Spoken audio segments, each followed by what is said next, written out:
कहानी की शुरुआत में हम एक शिप को देखते हैं जिस पर कुछ लोग सफर कर रहे होते हैं। इस शिप पर एमी नाम की एक लड़की काफी उदास खड़ी होती है। एमी इसलिए उदास खड़ी थी क्योंकि आज उसका बर्थडे है और उसे लग रहा था कि उसके पिता ने उसके लिए गिफ्ट नहीं लाया है। लेकिन तभी उसके पिता जॉन उसके पास आते हैं और जॉन अपनी बेटी को एक वॉकी टॉकी गिफ्ट करता है जिससे एमी काफी खुश हो जाती है। और तभी शिप पर मौजूद लोग जोर से चिल्लाने लगते हैं। दरअसल उन लोगों ने समंदर में जंप लगाती हुई डॉल्फिन्स को देख लिया था और वो डॉल्फिन्स काफी तेजी से किनारे की तरफ तैर रही थी, जिसे देखकर शिप पर मौजूद सभी लोग काफी खुशी से ये नजारा एंजॉय कर रहे थे। लेकिन वो लोग ये नहीं जानते थे कि असल में डॉल्फिन्स अपनी जान बचाकर भाग रही है क्योंकि उनके पीछे एक बहुत ही खतरनाक मॉन्स्टर लगा हुआ है। लेकिन शिप पर मौजूद लोगों को इस बात की खबर बिल्कुल भी नहीं थी और वो सभी डॉल्फिन्स को देखकर काफी खुश हो रहे थे, मगर उन्हें पता नहीं था कि कुछ देर बाद इनके साथ कुछ ऐसा होने वाला है जिसके बारे में इन्होंने बिल्कुल भी नहीं सोचा था। और तभी वह मॉन्स्टर नीचे से आकर इनके शिप पर अटैक कर देता है जिससे इनकी शिप पलट जाती है और सभी लोग पानी में गिर जाते हैं। लेकिन अभी तक इन लोगों ने उस मॉन्स्टर को देखा नहीं था और ये लोग जैसे तैसे अपनी जान बचाकर तैरते हुए किनारे तक आ जाते हैं और एक सुनसान आइलैंड पर पहुंच जाते हैं जहां मोबाइल का नेटवर्क भी काम नहीं कर रहा था, यानी कि ये लोग अब किसी से कांटेक्ट करके मदद भी नहीं ले सकते थे। यहाँ हम जॉन को देखते हैं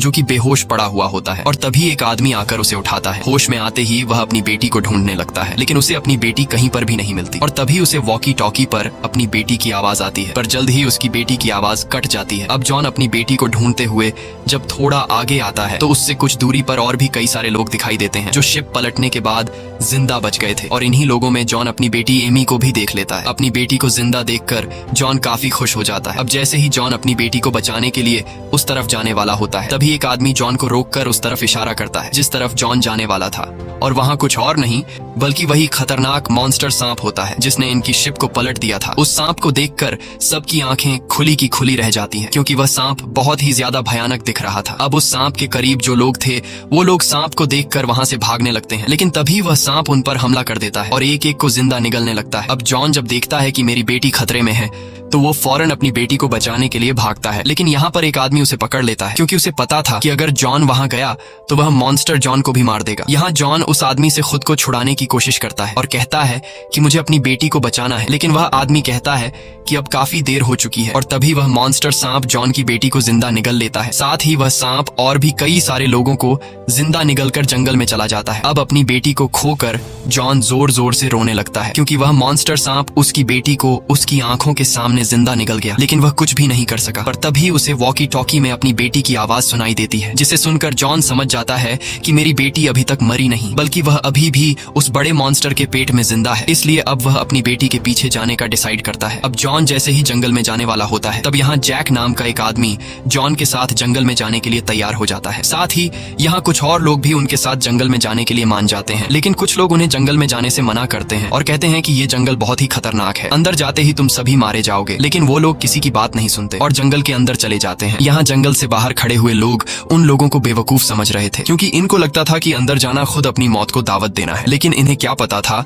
कि यहाँ जंगल के बाहर इनकी जान कहाँ सेफ थी। और तभी एक अजीब सी चीज इनके एक साथी को जंगल के अंदर खींच कर ले जाती है। ये देखकर सभी लोग बहुत ज्यादा घबरा जाते हैं और वहां से भाग जाते हैं, लेकिन एक आदमी को इस बात की खबर बिल्कुल भी नहीं होती और उसे कुछ नहीं पता चलता कि ये लोग क्यों भाग रहे हैं। और यही वह आदमी होता है जो कुछ देर पहले लोगों को जंगल के अंदर जाने से रोक रहा था। जैसे ही वह आदमी जंगल की तरफ पलटता है तभी जंगल में से एक रेड टंग निकलकर उस आदमी को पकड़ लेती है और उसे जंगल की तरफ खींच लेती है। वहीं दूसरी तरफ हम बड़े से मॉन्स्टर सांप को देखते हैं जो जंगल के बीचों बीच अपने नेस्ट में वापस आकर सभी लोगों को अपनी बॉडी से निकालकर उस गड्ढे में फेंक देता है और उन्हें गिराने के बाद अब वह और खाना इकट्ठा करने के लिए चला जाता है। यहाँ हमें पता चलता है कि ये एक फीमेल सांप है और इस गड्ढे में उसके अंडे हैं, इसलिए ये मॉन्स्टर सांप अपने आने वाले बच्चों के लिए खाना इकट्ठा कर रहा है। अब यहाँ सांप के जाने के बाद हम देखते हैं कि उस सांप ने जिन लोगों को निगला था उनमें से अभी भी कुछ लोग जिंदा बचे हैं, जिनमें से जॉन की बेटी एमी भी थी। यहाँ शिप का कैप्टन इस जगह से बाहर निकलने का रास्ता ढूंढता है, लेकिन जब वह गड्ढे के बिल्कुल बीच में पहुंचता है तो उसे पता चलता है कि यहाँ से निकलना इम्पॉसिबल है क्योंकि एक तो ये गड्ढा बहुत ही ज्यादा गहरा है और दूसरा ये गड्ढा जंगल के बीचों बीच है, इसलिए यहाँ इनकी मदद करने भी कोई नहीं आ सकता। और तभी ये लोग उस मॉन्स्टर सांप के अंडे भी देख लेते हैं। यहाँ कैप्टन आगे बढ़ते हुए उन अंडों पर अपना हाथ रखने ही वाला था कि तभी जॉन की बेटी एमी उसे ऐसा करने से मना कर देती है क्योंकि वो अंडे किसी भी टाइम टूट सकते थे और उसमें से सांप के बच्चे निकल सकते थे और अंडों में से सांप के बच्चे निकलने के बाद इनकी मौत पक्की थी, इसलिए सभी लोग काफी ज्यादा डर जाते हैं। लेकिन यहाँ एक यंग नाम का बिजनेसमैन सभी को समझाता है कि ये अंडे अभी ताजा हैं और इसमें अभी तक बच्चे बने नहीं हैं, इसलिए अगर हम इन अंडों को वक्त से पहले तोड़ दें तो सांप के बच्चे पैदा होने से पहले ही मर जाएंगे और हमारी जान बच जाएगी। इसलिए वह बिजनेसमैन पत्थर उठाकर एक अंडे को तोड़ देता है और जैसे ही वह अंडा टूटता है तो उसमें से सांप का एक बच्चा बाहर निकलता है, जिसे देखकर सभी लोग बहुत ज्यादा घबरा जाते हैं और सभी लोग उस बिजनेसमैन पर गुस्सा करने लगते हैं, क्योंकि उस बिजनेसमैन के गलत फैसले ने सभी लोगों की जान खतरे में डाल दी। अब सांप के बच्चे को अपनी तरफ आते हुए देखकर सभी लोग भागकर एक बड़े से पत्थर के पीछे छुप जाते हैं। यहाँ वह सांप का बच्चा भी उन लोगों को ढूंढ रहा होता है और तभी उस सांप की नजर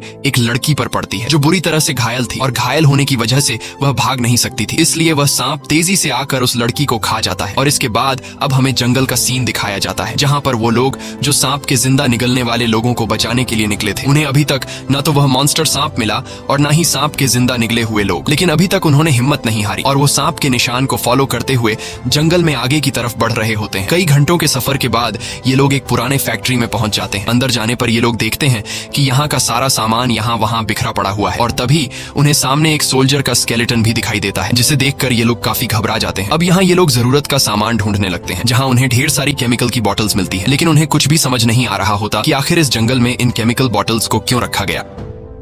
और जब ये लोग सामने की अलमारी खोलते हैं तो उस अलमारी में ढेर सारी किताबें रखी गई थी, जिसे पढ़कर उन्हें पता चलता है कि ये जगह कोई फैक्ट्री नहीं बल्कि एक एक्सपेरिमेंटल लैब हुआ करता था और किसी टाइम यहाँ जानवरों पर रिसर्च किया जाता था। साथ ही उन्हें कुछ जानवरों की अजीब सी तस्वीरें मिलती हैं, जिससे उन्हें पता चलता है कि यहाँ इस आइलैंड पर लोग जानवरों पर रिसर्च करने आए थे और उनके एक्सपेरिमेंट की वजह से ये जानवर इतने बड़े और खूनखार बन गए हैं। इन सब चीजों को देखते हुए इन्हें आइडिया हो जाता है कि ये आइलैंड बहुत ही ज्यादा खतरनाक है। यहाँ हर एक चीज, पेड़ पौधे सब जिंदा है, इसलिए हमें काफी संभल कर रहना होगा। इसके बाद ये लोग इस एक्सपेरिमेंटल लैब से निकलकर बाहर जंगल में आ जाते हैं और जंगल के एक हिस्से में कुछ देर आराम करने का सोचते हैं। यहाँ जैक पेड़ की एक लकड़ी काटता है, जिससे काले कलर का लिक्विड निकलना शुरू हो जाता है। इसी दौरान उनका एक साथी सिगरेट जलाने के लिए माचिस की तीली जलाता है और गलती से उसके हाथ से वो तीली नीचे उस काले कलर के लिक्विड पर जा गिरती है, जो कि पेड़ के लकड़ियों से निकली थी। उस काले कलर के लिक्विड में माचिस की तीली लगते ही आग का फव्वारा फैल जाता है। अब ये लोग जैसे तैसे करके उस आग को बुझा लेते हैं, लेकिन उन्हें इस बात का अंदाजा हो जाता है कि पेड़ की लकड़ी से निकलने वाला ये काला लिक्विड बहुत ही खतरनाक है। अब आग तो इन लोगों ने बुझा ली होती है, लेकिन आग से निकलने वाले धुएं की वजह से जॉन को चक्कर आने लगते हैं और जॉन को कुछ अजीब सा होने लगता है। यहाँ जॉन देखता है कि उसके सभी साथी काफी अजीब नजरों से उसे घूर कर हंस रहे हैं। साथ ही उसे खुद की तरफ वही मॉन्स्टर सांप बढ़ता हुआ दिखता है और उसके कानों में उसकी बेटी की आवाज आती है, जो कि उसे ये कह रही थी कि डैड आप मुझे बचा नहीं पाए। और तभी अचानक वो बड़ा सांप उसके सामने आकर खड़ा हो जाता है और जॉन को जकड़ लेता है। जॉन उस सांप से खुद को बचाने के लिए चीखने लगता है और वो सांप जॉन को खाने ही वाला होता है कि तभी जैक आकर जॉन के मुंह पर पानी फेंक देता है, जिससे जॉन होश में आ जाता है। और यहाँ हमें पता चलता है कि असल में ऐसा कुछ भी नहीं हुआ था। दरअसल उस काले कलर के लिक्विड से निकलने वाले धुएं की वजह से जॉन के साथ ये सब हो रहा था। अब ये दोनों जब पीछे मुड़कर देखते हैं तो इनके साथियों को उस पेड़ के टेंटिकल्स ने जकड़ के रखा था और वो टेंटिकल्स उनके साथियों को खुद की तरफ खींचकर उन्हें मारने की कोशिश कर रहे थे। यानी कि ये कोई आम पेड़ नहीं बल्कि एक्सपेरिमेंट की वजह से ये पेड़ भी खूनखार बन चुका है। अब यहाँ ये दोनों जैसे तैसे करके अपने कुछ साथियों को उस पेड़ के टेंटिकल से छुड़ा लेते हैं, लेकिन उनका एक साथी जो काफी टाइम से उस पेड़ की गिरफ्त में था वो मारा जाता है। ये देखकर सभी लोग एकदम शॉक हो जाते हैं और अब वह पेड़ अपने टेंटिकल्स इन लोगों की तरफ बढ़ा रहा था, लेकिन ये लोग जल्दी से अपनी जान बचाकर वहां से निकल जाते हैं। दूसरी तरफ हमें सांप के नेस्ट का सीन दिखाया जाता है, जहां पर बिजनेसमैन सांप के बच्चे को मार डालता है। इसके बाद बिजनेसमैन अजीब सी हरकतें करने लगता है। वो शिप के कैप्टन से लड़ने लगता है और कहता है कि ये सब तुम्हारी वजह से हुआ है। अगर तुमने शिप को किनारे पर ले आया होता तो अब हम यहाँ नहीं फंसे होते। इन दोनों को लड़ते हुए देखकर यहाँ सुशी नाम की एक लड़की उन्हें लड़ने से रोक देती है और बताती है कि लड़ने से कुछ नहीं होगा, हमें एक साथ मिलकर यहाँ से निकलने का कोई रास्ता ढूंढना होगा, नहीं तो हम सब मारे जाएंगे। वहीं दूसरी तरफ ये लोग अभी भी सांप के गड्ढे में फंसे हुए लोगों की तलाश में थे। कई घंटों के सफर के बाद जब ये लोग थक जाते हैं तब यहाँ इनका एक साथी नदी से पानी भरने के लिए जाता है और जब वो पानी भर रहा होता है तभी उसके कानों में अजीब सी आवाज गूंजने लगती है। उस लड़के को कुछ समझ नहीं आ रहा होता कि आखिर ये किस चीज की आवाज है और तभी अचानक एक उड़ती हुई फिश उसके पास आकर गिरती है, जिसे देखकर लड़का बहुत ज्यादा घबरा जाता है क्योंकि उस फिश के बहुत ही बड़े बड़े दांत थे और वो फिश दिखने दिखने में बहुत ही ज्यादा डरावना लग रहा था। और तभी वो फिश उस लड़के पर अटैक कर देती है, लेकिन वह लड़का जल्दी से फिश को पकड़कर वापस नदी में फेंक देता है और तेजी से जंगल में अपने दोस्तों की तरफ भागने लगता है, क्योंकि वो भयानक आवाज और भी ज्यादा तेज हो गई, जिससे वह लड़का समझ जाता है कि यहाँ और भी इस तरह की खतरनाक मछलियां उड़ती हुई आ रही हैं। और होता भी ऐसा ही है। कुछ देर बाद बहुत सारी फिशेस धुएं में उड़ते हुए उस लड़के का पीछा करने लगती हैं और साथ ही इनकी तादाद और भी ज्यादा बढ़ती जा रही थी, मानो जैसे मछलियों की बारिश हो रही हो। अब ये लोग समझ जाते हैं कि अगर हम इन फिशेस के सामने रहे तो ये हमारे टुकड़े टुकड़े कर देंगी, इसलिए ये सभी लोग यहाँ से भागने लगते हैं। लेकिन उन मछलियों की रफ्तार इनसे कई गुना ज्यादा तेज थी, इसलिए ये सभी लोग खुद को बचाने के लिए पेड़ के पीछे छुप जाते हैं। यहाँ जैक समझ जाता है कि ये मछलियां इस सफेद धुंध के साथ आ रही हैं। ये समझ आते ही जैक अपने साथियों को सफेद धुंध से बाहर निकलने को कहता है और ये लोग भागते हुए जैसे तैसे करके इस सफेद धुंध से बाहर आ जाते हैं। धुंध से बाहर आते ही खतरा टल जाता है और वो सभी खतरनाक फिश जो इनका पीछा करते हुए धुंध से बाहर आ गई थी, वो सभी फिशेस तड़प कर मारे जाते हैं। लेकिन खतरा अभी टला नहीं था, क्योंकि यहाँ जैक को एक बहुत ही बड़े एनिमल का फुटप्रिंट दिखाई देता है जो साइज में काफी बड़ा था। और तभी यहाँ इनके एक साथी के शर्ट पर ऊपर से एक व्हाइट कलर का लिक्विड गिरता है। अब जब वो लड़का ऊपर की तरफ देखता है तो उसे ऊपर पेड़ पर एक अजीब सा मॉन्स्टर दिखाई देता है, जिसे देखकर ये सभी लोग काफी घबरा जाते हैं। अब यहाँ इनमें से एक आदमी उस मॉन्स्टर को पत्थर से मारने ही वाला था कि तभी एक रेड कलर का टंग आकर उस मॉन्स्टर को एक ही बाइट में खा लेता है। इस रेड कलर के टंग को हम पहले भी कहानी की शुरुआत में देख चुके हैं। और तभी एक बहुत बड़ा क्रीचर जंप करते हुए इनके सामने आ जाता है और उस क्रीचर को देखकर हमें पता चलता है कि यह एक फ्रॉग है, जो एक्सपेरिमेंट की वजह से उसका साइज काफी बड़ा हो चुका है। इतने बड़े मेंढक को देखकर सब लोगों की आंखें खुली की खुली रह जाती हैं और ये लोग अपनी जान बचाते हुए तेजी से वहां से भागने लगते हैं। लेकिन वो क्रीचर अपनी लंबी टंग निकाल कर बड़ी आसानी से एक बूढ़े आदमी को पकड़ लेता है और खुद की तरफ खींचने लगता है, मगर वो बूढ़ा आदमी खुद को बचाते हुए एक पेड़ को पकड़ लेता है और अब बाकी लोग भी उसे बचाने के लिए आ जाते हैं। यहाँ सब लोग मिलकर उसे अपनी तरफ खींचने लगते हैं, लेकिन उस मॉन्स्टर के ताकत के सामने ये लोग कुछ भी नहीं थे और अब वो मॉन्स्टर धीरे धीरे इन लोगों को खुद की तरफ करीब करने लगती है। लेकिन तभी वहाँ पर जैक दौड़ते हुए एक नुकीला हथियार उस मॉन्स्टर की तरफ फेंकता है और वो हथियार सीधा जाकर उस मॉन्स्टर के आंख में लगता है, जिससे उस मॉन्स्टर को काफी तकलीफ होती है और वो मॉन्स्टर उस बूढ़े आदमी को छोड़ देता है। अब यहाँ इन लोगों को भागने का मौका मिल जाता है और ये लोग तेजी से जंगल में आगे की तरफ भागने लगते हैं। लेकिन अब इस मॉन्स्टर को और भी ज्यादा गुस्सा आ चुका था, इसलिए वो मॉन्स्टर भी इनका पीछा नहीं छोड़ता और वो अपनी एक छोटी सी जंप से इतना फासला तय कर लेता है जितना इन लोगों ने काफी देर भाग कर किया था। और इससे पहले कि वो मॉन्स्टर इन लोगों को खा जाता, तभी यहाँ पर वो बड़ा सांप आकर उसे हवा में ही खा लेता है। अब इन लोगों की जान तो उस फ्रॉग से छूट गई थी, लेकिन अब उससे भी ज्यादा खतरनाक क्रीचर ने इन लोगों को देख लिया था और अब वह सांप इनके पीछे लग जाता है। यहाँ जैक, जॉन और इनका एक और साथी तो तेजी से भागते हुए दूसरी तरफ चले जाते हैं, लेकिन वो बूढ़ा आदमी और एक दूसरे लड़के की रफ्तार काफी कम थी, इसलिए सांप उनके पीछे लग जाता है और वो सांप इन्हें खाने वाला था। लेकिन खुशकिस्मती से वो सांप बहुत सारे पेड़ों के बीच फंस जाता है, जिससे वो अपना मुंह अंदर करके उन लोगों को नहीं खा सकता था। लेकिन वो सांप भी हार मानने वाला नहीं था। वो जैसे तैसे करके जोर लगाकर वहां लगे पेड़ को तोड़कर उन लोगों को मारने ही वाला होता है कि तभी यहाँ इनको बचाने के लिए इनका एक साथी आता है और वो सांप का ध्यान भटकाने के लिए एक नारियल उस मॉन्स्टर सांप पर फेंक देता है, जिससे वह सांप गुस्सा होकर उन दो लोगों को छोड़कर उस लड़के के पीछे पड़ जाता है और वो लड़का तेजी से भागते हुए जैसे तैसे करके एक पेड़ के पीछे छुप जाता है, जिससे वो सांप उसे देख नहीं पाता और उस लड़के की जान बच जाती है। अब यहाँ वो सांप फिर से उस बूढ़े आदमी और उसके साथियों को ढूंढने जंगल की तरफ चला जाता है और वो सांप उनके पास घूमने लगता है।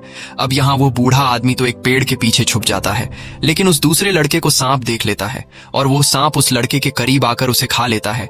अब यहाँ फिर से वो सांप बाकी लोगों के पीछे पड़ जाता है और ये लोग समझ जाते हैं कि यह सांप हमें मार कर ही रहेगा, इसलिए अब जब इनको खुद को बचाने का कोई दूसरा रास्ता नहीं मिलता, तब ये लोग एक गंदे नाले के पानी में कूद जाते हैं और अपना सांस रोककर पानी में खुद को छुपा लेते हैं।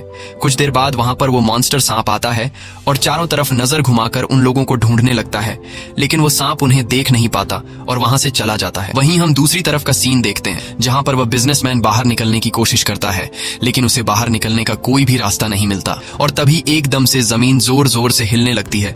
जमीन की वाइब्रेशन को देखते हुए ये लोग समझ जाते हैं कि वह मॉन्स्टर सांप आने वाला है, इसलिए ये लोग लेट कर मरने का ड्रामा करने लगते हैं ताकि वो सांप हमें मरा हुआ समझे, और होता भी ऐसा ही है। कुछ देर बाद वो सांप आता है और वह इनके एक साथी को गड्ढे में उगल देता है ताकि जब भी सांप के बच्चे अंडों से बाहर आएं तो वो उन मरे हुए लोगों को खा सके। लेकिन जब उस मॉन्स्टर सांप की नजर अपने मरे हुए बच्चे पर पड़ती है जिससे उस बिजनेसमैन ने मार दिया था, ये देखकर उस मॉन्स्टर सांप को बहुत गुस्सा आता है और वो गुस्से में वापस जंगल में घूम रहे लोगों के पीछे चला जाता है, क्योंकि वो सांप गड्ढे में मौजूद सभी लोगों को मरा हुआ समझ रहा था और उसे लगा कि मेरे बच्चे को बाहर जंगल में मौजूद लोग मारकर चले गए हैं। मॉन्स्टर सांप के जाते ही ये लोग यहाँ से बाहर निकलने की कोशिश करते हैं, पर तभी वहाँ पर रखे सांप के बाकी अंडे हिलने लगते हैं, जिसका मतलब कि अब जल्द ही सांप के बच्चे उन अंडों से निकलने वाले थे। ये देखकर सभी लोग काफी घबरा जाते हैं और वहाँ से भाग जाते हैं, लेकिन जॉन की बेटी एमी नहीं भागती और अंडों के सामने खड़ी रहती है। और तभी एक अंडा टूटकर उसमें से सांप का एक बच्चा बाहर निकल आता है। यहाँ एमी बड़ी बहादुरी से उस सांप के करीब जाकर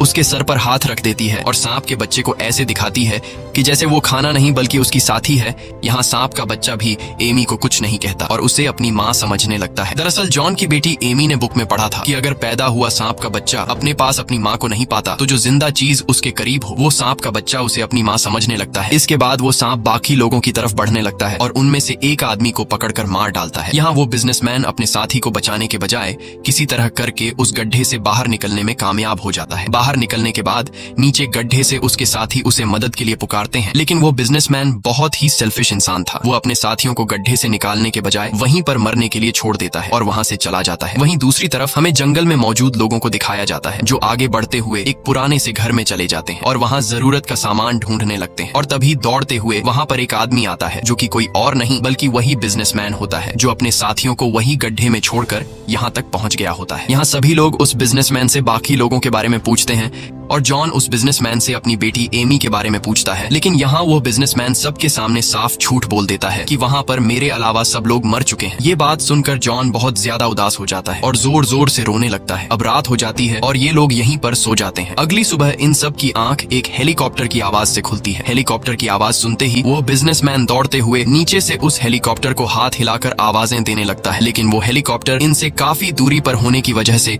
इन्हें देख नहीं पाता और वहाँ से चला जाता है। वहीं दूसरी तरफ उसी पुराने घर में जॉन अपनी बेटी के गम में उदास बैठा होता है और तभी उसे वॉकी टॉकी पर अपनी बेटी की आवाज आती है, जिसे सुनकर जॉन समझ जाता है कि वो बिजनेसमैन झूठ कह रहा था, मेरी बेटी अभी भी जिंदा है। और एक बार फिर से उसके दिल में अपनी बेटी को बचाने की उम्मीद जाग जाती है, इसलिए वो दौड़ते हुए अपने बाकी साथियों के पास आता है और उनसे कहता है कि मेरी बेटी अभी भी जिंदा है और उसके साथ और भी बहुत से लोग जिंदा हैं, इसलिए हमें उनको बचाना चाहिए। लेकिन यहाँ वो बिजनेसमैन अपने झूठ को छुपाने के लिए जॉन से कहता है कि तुम पागल हो चुके हो, वहाँ पर कोई भी जिंदा नहीं है। अब यहाँ बाकी लोग भी जॉन को बेटी के गम में देखकर उन्हें लगता है कि जॉन की दिमागी हालत ठीक नहीं है, इसलिए वो सभी जॉन की बात पर यकीन नहीं करते। लेकिन तभी दोबारा वॉकी टॉकी पर जॉन की बेटी एमी की आवाज सुनाई देती है, जिसे सुनकर सभी लोगों को यकीन हो जाता है कि वहाँ लोग अभी भी जिंदा हैं। अब उस बिजनेसमैन के झूठ का भांडा फूट चुका था और उसे पता था कि अब ये सभी लोग मुझे छोड़ेंगे नहीं, इसलिए वो बिजनेसमैन वहाँ से भागने लगता है और भागते भागते वो जंगल के एक खाली हिस्से में आ जाता है, जहाँ उसे दूर से एक हेलीकॉप्टर आता हुआ दिखाई देता है। हेलीकॉप्टर को देखकर वो बिजनेसमैन काफी खुश हो जाता है और हाथ हिलाकर हेलीकॉप्टर को इशारे करने लगता है। अब जब वो हेलीकॉप्टर बिजनेसमैन के करीब आ ही रहा होता है कि तभी वहाँ पर वही बड़ा सांप आकर एक ही झटके में उस हेलीकॉप्टर को हवा में खा लेता है। ये देखकर वो बिजनेसमैन बहुत ज्यादा मायूस हो जाता है। यहाँ जॉन भी जंगल में अपनी बेटी को तलाश कर रहा होता है और तभी उसकी अपनी बेटी से बात हो पाती है। यहाँ सुशी नाम की वो लड़की एमी से वॉकी टॉकी लेकर जॉन से कहती है कि हम जंगल के बीचों बीच एक गड्ढे में फंसे हुए हैं। ये पता चलते ही जॉन उस गड्ढे को ढूंढने लगता है। साथ ही वॉकी टॉकी की क्लियर आवाज को सुनते हुए वो समझ जाता है कि मेरी बेटी यहीं आसपास है। दूसरी तरफ एमी को देखते हैं, जिसके साथ सुशी नाम की वो दूसरी लड़की भी फंसी होती है। अब यहाँ सारे अंडों से सांप के बच्चे बाहर आ गए होते हैं और वो इन दो लड़कियों की तरफ बढ़ने लगते हैं। अब इससे पहले कि सारे सांप मिलकर इन दो लड़कियों को खा पाते, तभी वो सांप जो सबसे पहले निकला हुआ था वो सभी सांपों के सामने आकर उन्हें रोक देता है, क्योंकि उस अंडे से पहले निकले हुए सांप को लग रहा था कि एमी इनकी माँ है। और तभी एमी को अपने फादर की आवाज सुनाई देती है। अपने पिता की आवाज सुनकर एमी भी जॉन को जोर जोर से आवाज देने लगती है, जिसे जॉन सुन लेता है और आवाज को फॉलो करते हुए जॉन उस गड्ढे को ढूंढ लेता है। अपनी बेटी को सही सलामत देखकर जॉन काफी खुश हो जाता है, लेकिन यह खुशी कुछ ही देर की मेहमान थी, क्योंकि अब नीचे गड्ढे में बहुत सारे सांप के बच्चे उसकी बेटी की तरफ बढ़ने लगे थे। अब यहाँ जॉन जल्दी से एक पेड़ की जड़ तोड़कर नीचे गड्ढे में फेंकता है और धीरे धीरे वो उन्हें ऊपर खींचने लगता है। लेकिन तभी वहाँ पर वो बहुत बड़ा सांप भी आ जाता है और वो सांप काफी गुस्से में होता है। लेकिन इससे पहले कि वो सांप जॉन को मार डालता, तभी इनका एक साथी आकर एक नुकीले औजार से उस सांप की आंख पर वार करता है, जिससे वो सांप तड़पने लगता है। अब जब तक सांप संभल पाता तब तक इन्हें मौका मिल गया था कि यह लोग गड्ढे में फंसे हुए लोगों को बचा लें। इसलिए जॉन बिना वक्त जाया किए पूरा जोर लगाकर गड्ढे में फंसी 2 लड़कियों को बाहर निकालने की कोशिश करता है, लेकिन जॉन अकेला था, इसलिए उसे एक साथ 2 लड़कियों को गड्ढे से निकालने में काफी मुश्किल हो रही थी। और अब सांप के बच्चे भी इन 2 लड़कियों के काफी करीब आ चुके थे। अब अगर इन 2 लड़कियों को जल्दी गड्ढे से नहीं निकाला गया तो वो सांप के बच्चे इन्हें खा जाएंगे। और तभी यहाँ शिप का कैप्टन बिना खुद की परवाह किए इन 2 लड़कियों को ऊपर की तरफ चढ़ाने में मदद करता है। और फाइनली शिप का कैप्टन इन 2 लड़कियों को ऊपर चढ़ाने में कामयाब तो हो जाता है, लेकिन वो खुद अपनी जान सेक्रीफाइस कर देता है और सभी सांप उसे मार डालते हैं। यहाँ जॉन अपनी बेटी को देखकर काफी खुश होता है। और अब जैसे ही ये लोग यहाँ से जाने वाले होते हैं तभी वो सांप फिर से उनकी तरफ बढ़ने लगता है, जिसे देखकर यह लोग फिर से जंगल से बाहर की तरफ भागने लगते हैं। वहीं हमें बिजनेसमैन को दिखाया जाता है जो जंगल में दौड़ते हुए यहाँ से बाहर निकलने का रास्ता ढूंढ रहा होता है, लेकिन गलती से उसका पांव फिसल जाता है और वो सीधा फिर से सांप के उस गड्ढे में गिर जाता है, जिससे वो बहुत मुश्किल से निकला था। और यहाँ सांप के सभी बच्चे उसे लिपट कर मार डालते हैं। वहीं हम बाकी लोगों को देखते हैं जो सांप से बचते हुए तेजी से जंगल में भाग रहे होते हैं, लेकिन वो सांप इनका पीछा नहीं छोड़ रहा होता। इसलिए जैक सभी को समझाता है कि अगर हमें अपनी जान बचानी है तो हम सबको अलग अलग होकर यहाँ से भागना होगा, नहीं तो हम सब मारे जाएंगे। जैक की बात सभी को ठीक लगती है, इसलिए सभी अलग अलग होकर जंगल की तरफ भागने लगते हैं। लेकिन जॉन की बेटी एमी गलत डायरेक्शन की तरफ चली जाती है। एमी सीधा उस तरफ चली जाती है जहाँ से वो मॉन्स्टर सांप आने वाला था, इसलिए जैक उसे चिल्ला चिल्ला कर वहाँ से दूसरी तरफ भाग जाने को कहता है, लेकिन अब काफी देर हो चुकी थी और वो सांप पीछे से आकर फिर से एमी को खा लेता है। यह देखकर अब जॉन को काफी गुस्सा आ जाता है और वो बिना खुद की परवाह किए उस बड़े से सांप से अकेले लड़ने के लिए दौड़ता है, क्योंकि उसकी बेटी एमी के अलावा इस दुनिया में जॉन का और कोई नहीं बचा था। इसलिए वो उस सांप से लड़ने उसके करीब चला जाता है। अब यहाँ वो सांप जॉन को खाने ही वाला था कि तभी जैक हाथ में एक जलती हुई लकड़ी लेकर आ जाता है। जैक समझ जाता है कि अगर इस सांप को मारा नहीं गया तो ये हमें इस जंगल से जिंदा नहीं जाने देगा। अब यहाँ जैक के दिमाग में एक आइडिया आता है और वो अपने हाथ में जलती हुई लकड़ी को हिलाकर सांप को अपने पीछे लगा लेता है। जैक तेजी से दौड़ते हुए जंगल के उस हिस्से में चला जाता है जहाँ पर वो काला खतरनाक लिक्विड गिरा हुआ था। और जैसे ही वो मॉन्स्टर सांप उस काले कलर के लिक्विड के करीब आता है तब जैक अपने हाथ से जली हुई वो लकड़ी उस लिक्विड में फेंक देता है, जिससे वहां पर आग भड़क जाती है और उस सांप की पूरी बॉडी आग पकड़ लेती है, जिससे वो बुरी तरह से तड़पने लगता है। और अब वो सांप अपने आप को बचाने के लिए जंगल से दोबारा बाहर आता है, लेकिन अब उसकी पूरी बॉडी जल चुकी थी और देखते ही देखते फाइनली वो सांप मारा जाता है। अब यहाँ सभी साथी इस मॉन्स्टर सांप का मुंह खोलकर अंदर से जॉन की बेटी एमी को बाहर निकाल लेते हैं, लेकिन जॉन की बेटी अब कुछ रिस्पॉन्स नहीं कर रही थी, जिसे देखकर सबको लगा कि अब जॉन की बेटी नहीं रही। लेकिन जॉन ये मानने को तैयार नहीं था और वो जैसे तैसे करके अपनी बेटी को होश दिलाने की कोशिश करता है और तभी जॉन की बेटी एमी को होश आ जाता है, जिसे देखकर जॉन काफी खुश हो जाता है। इसी के साथ यह कहानी खत्म हो जाती है। अगर आपको यह वीडियो अच्छी लगी हो तो हमारे चैनल को सब्सक्राइब और वीडियो को लाइक जरूर कीजिएगा।